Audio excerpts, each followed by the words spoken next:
जीवन साथी सबसे अजीज होता है।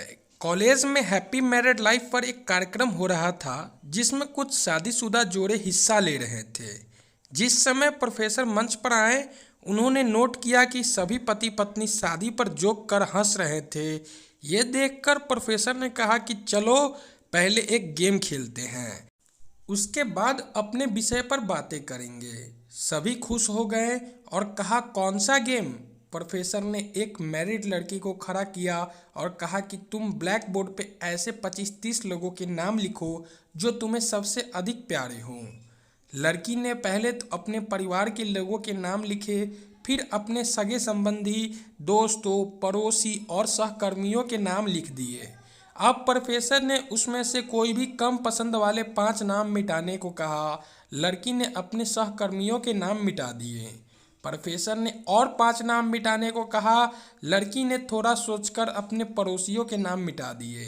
अब प्रोफेसर ने और 10 नाम मिटाने को कहा। लड़की ने अपने सगे संबंधी और दोस्तों के नाम मिटा दिए। अब बोर्ड पर सिर्फ 4 नाम बचे थे, जो उसके मम्मी, पापा, पति और बच्चे का नाम था।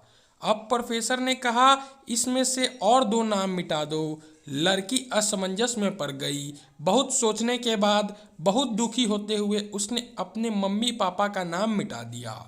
सभी लोग स्तब्ध और शांत थे, क्योंकि वे जानते थे कि ये गेम सिर्फ वो लड़की ही नहीं खेल रही थी, उनके दिमाग में भी यही सब चल रहा था। अब सिर्फ 2 ही नाम बचे थे, पति और बेटे का। प्रोफेसर ने कहा, और एक नाम मिटा दो। लड़की अब सहमी सी रह गई।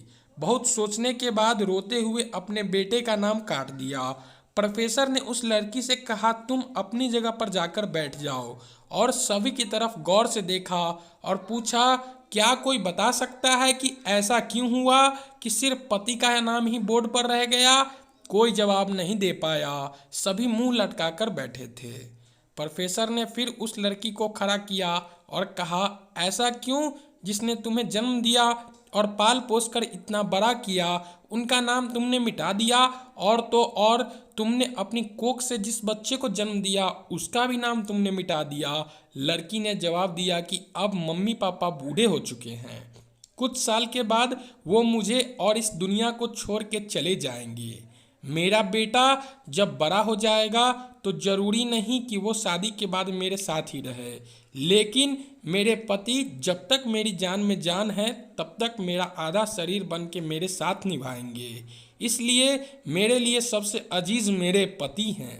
प्रोफेसर और बाकी स्टूडेंट ने तालियों की गूंज से लड़की को सलामी दी। प्रोफेसर ने कहा, तुमने बिल्कुल सही कहा कि तुम और सभी के बिना रह सकती हो, पर अपने आधे अंग अर्थात अपने पति के बिना नहीं रह सकती। मजाक मस्ती तक तो ठीक है, पर हर इंसान का अपना जीवन साथी ही उसको सबसे ज़्यादा अजीज होता है। दोस्तों, आशा करता हूँ कि आपको ये कहानी पसंद आई होगी। ऐसे ही हर रोज़ एक नया कहानी सुनने के लिए और ज्ञान पाने के लिए हमारे चैनल को सब्सक्राइब कर दे, और कहानी पसंद आई हो तो कहानी को एक लाइक कर दे।